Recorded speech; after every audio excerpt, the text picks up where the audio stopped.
Hello friends, आप सबका कक्षा 9 विज्ञान विषय के अध्याय 15 इंप्रूवमेंट इन फूड रिसोर्सेज खाद्य संसाधनों में सुधार के पाठ के भीतर दिए गए प्रश्नों की इस क्लास में हार्दिक स्वागत है। हमने चैप्टर की व्याख्या बहुत अच्छे से करा रखी है। वो क्लासेस आप चैनल की प्लेलिस्ट पर जाकर आराम से देख सकते हो। इस क्लास में हम पाठ के भीतर दिए गए जितने भी प्रश्न हैं उन सभी प्रश्नों को अच्छे से सॉल्व करेंगे। तो क्लास शुरू करने से पहले मेरी आपसे छोटी सी रिक्वेस्ट है कि यदि आप चैनल पर पहली बार आए हैं तो लाइक, कमेंट, शेयर और सब्सक्राइब जरूर कर दे। चलिए शुरू करते हैं। देखें, पेज संख्या 229 पर पहला प्रश्न आपके सामने दिया गया है। अनाज, दाल, फल और सब्जियों से हमें क्या प्राप्त होता है वो हमें बताना है। तो सब आप जानते होंगे कि अनाज से हमें क्या प्राप्त होता है, कार्बोहाइड्रेट प्राप्त होता है, जिससे हमें क्या मिलती है, जिससे हमें ऊर्जा मिलती है। दालों से क्या मिलता है, तो दालों से प्रोटीन प्राप्त होता है। फलों और सब्जियों से क्या होता है, तो विटामिन और खनिज लवण प्राप्त होते हैं और कुछ मात्रा में प्रोटीन, वसा और कार्बोहाइड्रेट भी प्राप्त होते हैं। तो यह आपको ध्यान रखना है कि अनाज से कार्बोहाइड्रेट मिलता है, दालों से हमें ज्यादातर प्रोटीन मिलता है और फलों और सब्जियों से विटामिन, खनिज लवण, साथ में कुछ हिस्सा प्रोटीन और वसा और कार्बोहाइड्रेट का भी मिलता है। दूसरा प्रश्न है प्रश्न संख्या 230 पर, जैविक और अजैविक कारक किस प्रकार फसल उत्पादन को प्रभावित करते हैं वो हमें बताना है कि जैविक और अजैविक कारक फसल उत्पादन की प्रक्रिया को किस तरह प्रभावित करते हैं। तो देखें, जैविक की अगर बात करें तो जैविक में कौन आते हैं, वे सारे सजीव जीव आते हैं जिसमें रोग हो गया, कीट हो गया या निमेटोड हो गया। और अजैविक की बात करें तो इसमें निर्जीव जीव, निर्जीव का मतलब जो प्राकृतिक आपदाओं के अंतर्गत आते हैं, जैसे सूखा, क्षारकता, जल क्रांति, गर्मी, ठंडा और पाला। ये क्या है, ये पर्यावरणीय परिस्थितियां है के कारण फसल उत्पादन क्या हो जाता है, कम हो सकता है और फसल कभी कभार क्या हो सकती है, नष्ट भी हो सकती है। इन दोनों के अगर हम संयुक्त प्रभाव की बात करें कि इन दोनों से फसल उत्पादन किस तरह प्रभावित होता है या फसलों को किस तरह नुकसान होता है, तो देखो क्या हो सकता है, कीटों का संक्रमण हो सकता है जिसके कारण निश्चित रूप से कीट क्या करेंगे, फसल को नुकसान पहुंचाएंगे। अनाज के भार में कमी हो सकती है, अंकुरण की क्षमता क्या हो सकती है, कम हो सकती है, निम्न हो सकती है, गुणवत्ता में कमी हो सकती है, बदरंग यानी फसल का रंग या अनाज का रंग क्या हो सकता है, परिवर्तित हो सकता है और बाजार मूल्य में कमी हो सकती है, क्योंकि अगर फसल की क्वालिटी अच्छी नहीं होगी तो निश्चित रूप से उसका बाजार में मिलने वाला मूल्य भी क्या हो जाएगा, कम हो जाएगा। तो ये क्या है, ये जैविक और अजैविक दोनों के कुछ संयुक्त प्रभाव है। ठीक है, चलिए आगे बढ़ते हैं। प्रश्न संख्या 2, फसल सुधार के लिए ऐच्छिक सस्य विज्ञान गुण क्या है।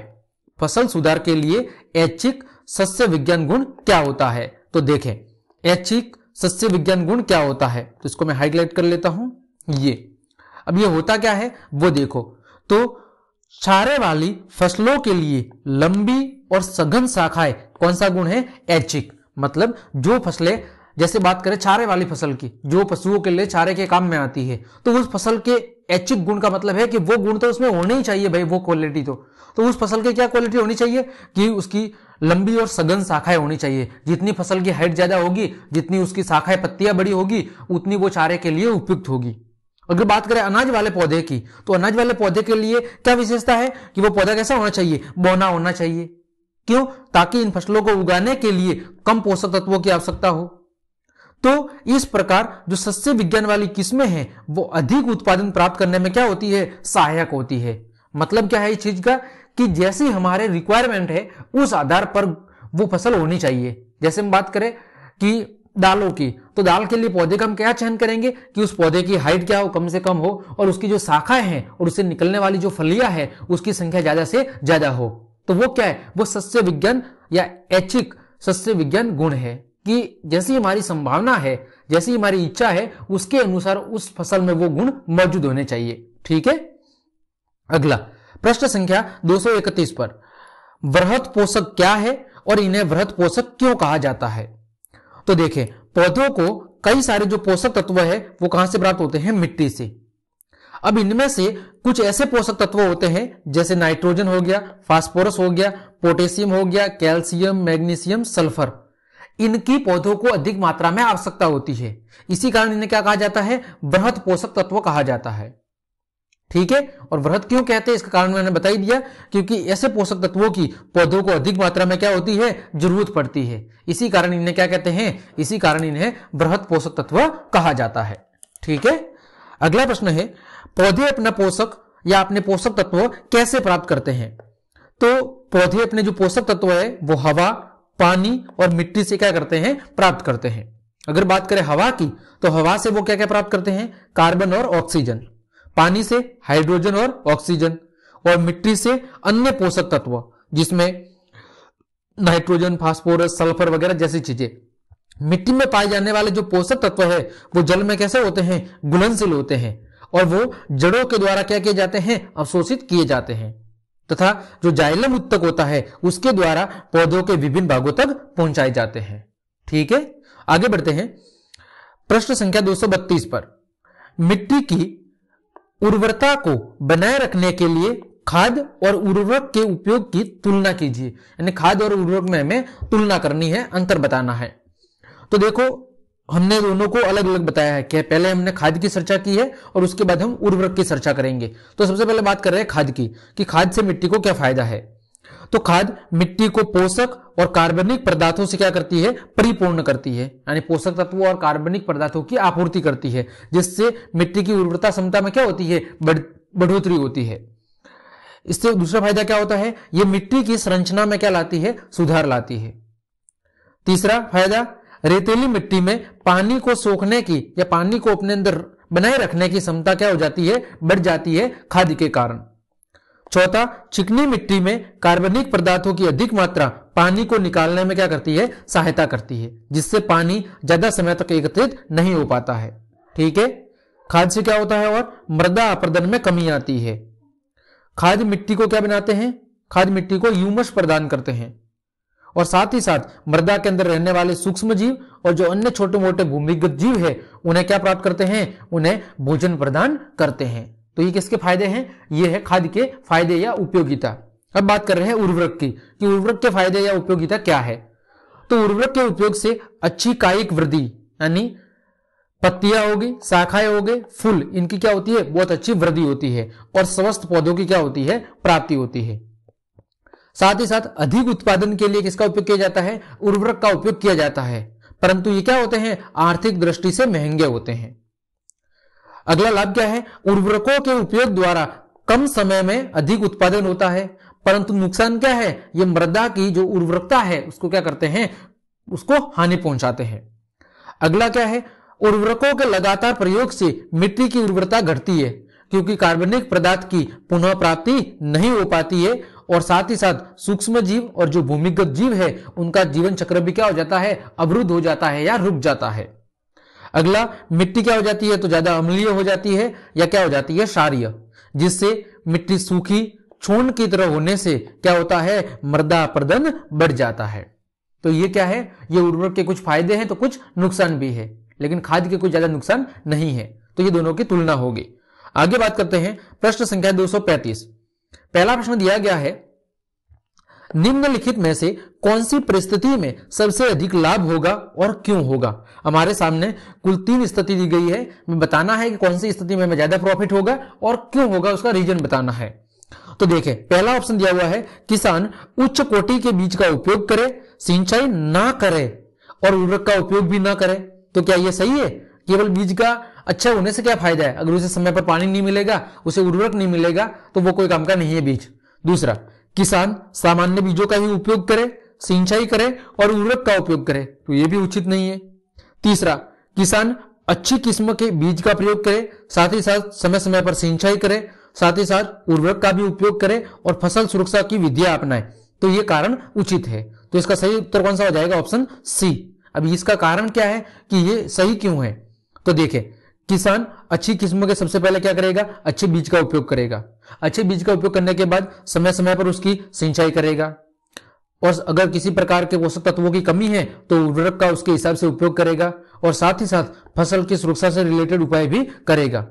तो इस स्थिति में उसे क्या होगा? अधिक लाभ होगा, क्योंकि उच्च कोटि के बीज होने के होने पर जब सिंचाई सही तरीकों से होगी, उर्वरकों का सही उपयोग होगा और फसल की सुरक्षा नहीं की जाएगी तो ऐसी स्थिति में क्या होगी, उत्पादकता में कमी आएगी। लेकिन अगर सारी चीजें सही समय पर की जाएगी तो निश्चित रूप से फसल की उत्पादन में क्षमता में क्या होगी, बहुत ज्यादा बढ़ोतरी देखने को मिलेगी, जैसा हरित क्रांति के परिणाम स्वरूप हुआ था।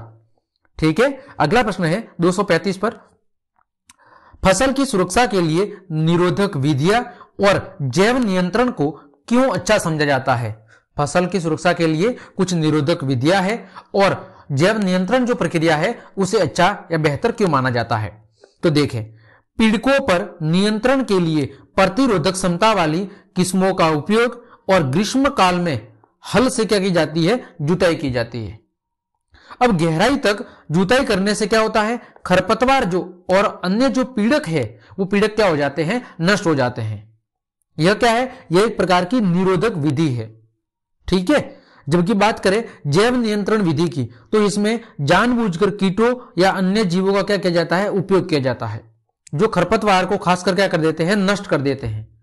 जैसे प्रिंगले पियर कैक्टस, ये एक क्या है, एक जीव है या कीट है जिसका उपयोग फसलों में किया जाता है, जिससे ये क्या करता है कि जो फसलों के साथ उगने वाली एक्स्ट्रा चीजें हैं अनावश्यक, जिसे हम खरपतवार कहते हैं, उनको खाकर नष्ट कर देता है। ठीक है, अब ये विधियां अच्छी क्यों है, इसके कुछ कारण भी देख लो। इससे क्या नहीं होता, पर्यावरण प्रदूषण नहीं होता, क्योंकि हम किसी प्रकार के केमिकल का उपयोग ही नहीं कर रहे। जब केमिकल का उपयोग नहीं कर रहे तो किसी प्रकार का प्रदूषण होने की कोई संभावना भी नहीं बनती है। ठीक है, ये किसी अन्य पौधों या जानवरों को हानि भी नहीं पहुंचाते। लेकिन अगर हम ज्यादा मात्रा में उर्वरक या केमिकल का उपयोग करेंगे तो उस फसल को खाने वाले जीव जंतु या अन्य प्रकार के जो छोटे मोटे कीट है वो भी क्या हो जाएंगे, मर जाएंगे। तो इसलिए इस प्रकार की विधियों में ऐसा कुछ भी नहीं होता। अगला, यह सस्ता है और क्या है, सरल तरीका है, और साथ ही साथ इससे मिट्टी की गुणवत्ता भी कुछ भी प्रभावित नहीं होती है। ठीक है, इसलिए ये उचित है। अगला, भंडारण की प्रक्रिया में कौन से कारक अनाज की हानि के लिए उत्तरदायी है। यानी जब हम फसल या अनाज का भंडारण करते हैं तो ऐसे कौन से कारक है जो अनाज को हानि पहुंचाते हैं। तो देखो, यहां पर जैविक और अजैविक दोनों ही कारक ऐसे हैं जो फसलों को नुकसान पहुंचाते हैं। अगर बात करें हम जैविक कारक की तो देखो, जैविक कारक में क्या शामिल होंगे, आपके जैविक कारक में कीट, कुत्तक, कवक, छिछंडी और जीवाणु, ये कौन से कारक है, जैविक। अगर बात करें अजैविक कारक की तो भंडारण के स्थान पर उपयुक्त नमी और ताप का अभाव होना, ये कौन से कारक है, अजैविक। तो ये कारक क्या करते हैं, ये कारक उत्पादन की गुणवत्ता को खराब कर देते हैं, यानी फसल की जो क्वालिटी है उसको खराब कर देते हैं। साथ ही साथ वजन कम कर देते हैं, साथ ही साथ उस फसल के बीजों की जो अंकुरण की क्षमता है उसको भी कम कर देते हैं। साथ ही साथ उस फसल के रंग को क्या कर देते हैं, बदरंग यानी परिवर्तित कर देते हैं। और ये सब लक्षण किसी भी फसल के या अनाज के बाजार में जो उत्पादन की कीमत है उस कीमत को भी क्या कर देते हैं, कम कर देते हैं या घटा देते हैं। तो ये क्या है, ये नुकसान है। ठीक है, आगे बढ़ते हैं प्रश्न संख्या 236 पर। पशुओं की नस्ल सुधार के लिए प्राय कौन सी विधि का उपयोग किया जाता है और क्यों। पशुओं की नस्ल सुधार के लिए प्राय क्या किया जाता है, ऐसी स्थिति में विदेशी नस्ल वाले पशु और देसी नस्ल वाले पशुओं के बीच में क्या कराया जाता है, संकरण कराया जाता है। विदेशी नस्ल की बात करें जैसे जर्सी, ब्राउन स्विच जो कि गाय के प्रकार है, उसमें दुग्ध स्त्रवण काल क्या होता है, लंबा, यानी वो ज्यादा समय तक दूध देती है। वही बात करें देसी नस्ल की जैसे रेड सिंधी, साहिवाल में रोग प्रतिरोधक क्षमता क्या होती है, बहुत ज्यादा, यानी ये आसानी से बीमार या रोगग्रस्त नहीं होती। तो इनके संकरण से एक नई संतति क्या होती है, प्राप्त होती है, जिसमें दोनों गुण मौजूद होते हैं। उसकी रोग प्रतिरोधक क्षमता भी अधिक होती है और दुग्ध स्त्रवण काल भी क्या होगा, लंबा होगा। तो संकरण के जरिए हम फसलों की नस्ल में क्या कर सकते हैं, सुधार कर सकते हैं। ठीक है, चलिए आगे बढ़ते हैं। प्रश्न संख्या 237 पर पहला प्रश्न, निम्नलिखित कथन की विवेचना कीजिए। यह रुचिकर है कि भारत में कुक्कुट अल्प रेशे के खाद्य पदार्थों को उच्च पोषकता वाले पशु प्रोटीन आहार में परिवर्तित करने के लिए सबसे अधिक सक्षम है। अल्प रेशे के खाद्य पदार्थ मनुष्यों के लिए उपयुक्त नहीं होते। क्या यह कथन सत्य है? मतलब ये बोल रहा है कि भारत में जो मुर्गी पालन है, कुक्कुट पालन, वो अल्प रेशे के जो खाद्य पदार्थ है को उच्च पोषकता वाले पशु प्रोटीन आहार में परिवर्तित करने के लिए सबसे अधिक सक्षम है, जबकि अल्प रेशे के जो खाद्य पदार्थ है वो मनुष्यों के लिए उपयुक्त नहीं होते। क्या यह कथन सही है? तो देखो, पोल्ट्री फार्म में कुक्कुट ऐसे कृषि उत्पादकों को आहार के रूप में प्रयोग करते हैं जो मनुष्यों के लिए उपयुक्त नहीं होते। मतलब ज्यादातर जो कुक्कुट पालन होता है, मुर्गी पालन, उसमें हम उनके आहार के लिए, उनके भोजन के लिए ऐसी चीजों का इस्तेमाल करते हैं जो ज्यादातर मनुष्यों के लिए ज्यादा उपयुक्त नहीं होता। जैसे बात करें चावल के टूटे फूटे हुए दाने, जवार बाजरा के दले हुए दाने। अब इन दानों का उपयोग मानव अपने भोज्य पदार्थों के रूप में बहुत ही कम करता है, और ऐसी चीजों का उपयोग हम कुक्कुट पालन के लिए यानी मुर्गियों के लिए उनके भोजन के रूप में कर सकते हैं। तो कुक्कुट इन्हें खाकर अंडों और मांस के रूप में क्या कर देते हैं, संश्लेषित कर देते हैं। कुक्कुट क्या करेंगे, इस अनाज को खाएंगे, चावल के दाने, ज्वार बाजरा के दाने को, और इन्हें खाकर क्या देंगे, अंडे देंगे और क्या देंगे, मांस। लेकिन अंडों और मांस में उच्च कोटि का क्या होता है, प्रोटीन होता है, जिसे अन्य प्रकार के जो जीव है वो या मानव अपने पोषण के लिए आसानी से ग्रहण कर सकता है। तो ये कथन बिल्कुल सत्य साबित होता है, ठीक है। लेकिन यहां पर जो बात की गई है कि मनुष्यों के लिए उपयुक्त नहीं होते, यह कथन कैसा है, गलत है, ठीक है। अगला प्रश्न संख्या 238, पशुपालन और कुक्कुट पालन के प्रबंधन प्रणाली में समानता क्या है, दोनों के बीच में क्यों समानता है। तो देखें दोनों के बीच में क्या समानता है उसकी चर्चा करते हैं। तो पहला क्या समानता है कि चाहे पशुपालन हो या कुक्कुट पालन, दोनों के लिए उचित सफाई और आवास की व्यवस्था होनी चाहिए। सब जरूरी बात है, चाहे पशुओं की बात कर ले या मुर्गियों की बात कर ले। अगर इनको आपको कृषि की तरह पालन करना है यानी इनको पालना है आपको, तो उनके लिए रहने की जो स्थान है वहां पर उचित साफ सफाई होनी चाहिए और आवास की व्यवस्था बहुत अच्छी होनी चाहिए। फिर उनका आवास कैसा होना चाहिए, छतदार होना चाहिए और रोशन युक्त होना चाहिए। आवास का फर्श ढलवा होना चाहिए जिससे कि वो क्या हो, साफ और सूखा रहे। फिर उचित आहार की, जितनी सफाई खाने पीने की सुविधा है जितनी रहने की अच्छी सुविधा है उतनी खाने की भी अच्छी सुविधा होनी चाहिए। फिर संक्रामक रोगों से बचाने के लिए समय समय पर टीकाकरण करवाना चाहिए ताकि वायरस, बैक्टीरिया और कवक से होने वाली जो बीमारी है उनसे क्या हो सके, उनसे सुरक्षा हो सके। अगला, तापमान नियंत्रण की व्यवस्था अच्छी होनी चाहिए। रोगों और पीड़कों पर नियंत्रण, उनसे बचाव और रोगाणुनाशक पदार्थों का समय समय पर क्या करना चाहिए, छिड़काव करना चाहिए। जो दोनों ही प्रकार के पालन, चाहे पशुपालन हो या कुक्कुट पालन हो, दोनों के लिए जरूरी है। तो ये दोनों में क्या होगी, समानता होगी। अगला प्रश्न, ब्रोलर और अंडे देने वाली लेयर में क्या अंतर है और उनके प्रबंधन के अंतर को भी स्पष्ट कीजिए। तो देखें हमने एक भाग में ब्रोलर लिखा है, दूसरे भाग में लेयर लिखा है। दोनों में क्या समानता है और क्या अंतर है वो हमें बताना है, क्या बताना है, अंतर बताना है, ठीक है। देखो ब्रोलर क्या होता है, तो मांस के लिए ब्रोलर को पाला जाता है, यानी मांस के लिए जब कुक्कुट पालन किया जाता है तो उसे क्या कहते हैं, ब्रोलर। लेयर का मतलब होता है अंडों के लिए, अंडे देने वाली मुर्गी पालन किया जाता है, यानी अंडों के लिए जब मुर्गी का पालन किया जाता है तो उसे क्या कहते हैं, लेयर कहते हैं, ठीक है। अगर बात करें ब्रोलर की यानी चूजों की, तो इनके आहार में प्रोटीन और वसा, इनके आहार में प्रोटीन और वसा क्या होती है, प्रचुर मात्रा में होते हैं। विटामिन ए और के की मात्रा अधिक रखी जाती है ब्रोलर के पालन में। लेकिन बात करें लेयर की, तो इनके आहार में विटामिन, खनिज और सूक्ष्म पोषक होते हैं, ठीक है। फिर ब्रोलर चूजों की जो मृत्यु दर है वो क्या होती है, कम है, लेकिन लेयर की जो मृत्यु दर है वो ब्रोलर से क्या होती है, अधिक होती है। फिर ब्रोलर की जो गति है, वृद्धि, वो तीव्र गति से होती है और 6 से 7 हफ्तों के बाद इनका उपयोग मांस के लिए किया जा सकता है, ठीक है।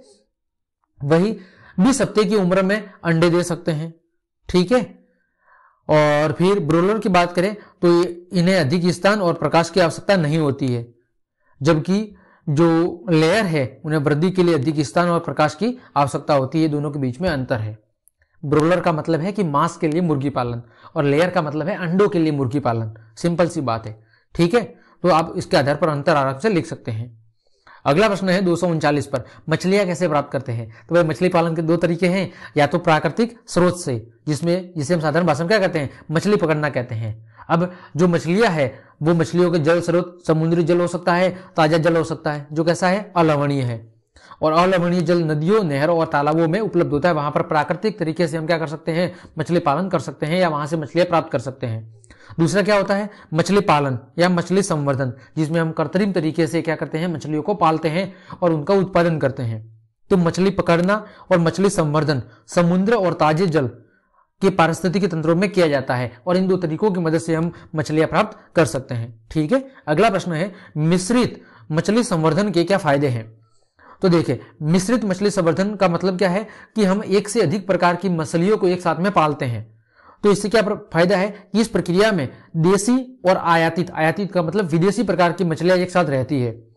एक ही तंत्र में, एक ही तालाब में 5 या 6 प्रकार की मछलियों की जो स्पीसीज है उनका प्रयोग किया जाता है। इस प्रकार के जो मछली संवर्धन है उसमें ऐसी मछलियों को चुना जाता है जिसमें आहार के लिए क्या न हो, प्रतिस्पर्धा न हो, और उनके आहार यानी भोज्य पदार्थ कैसे हो, अलग अलग हो।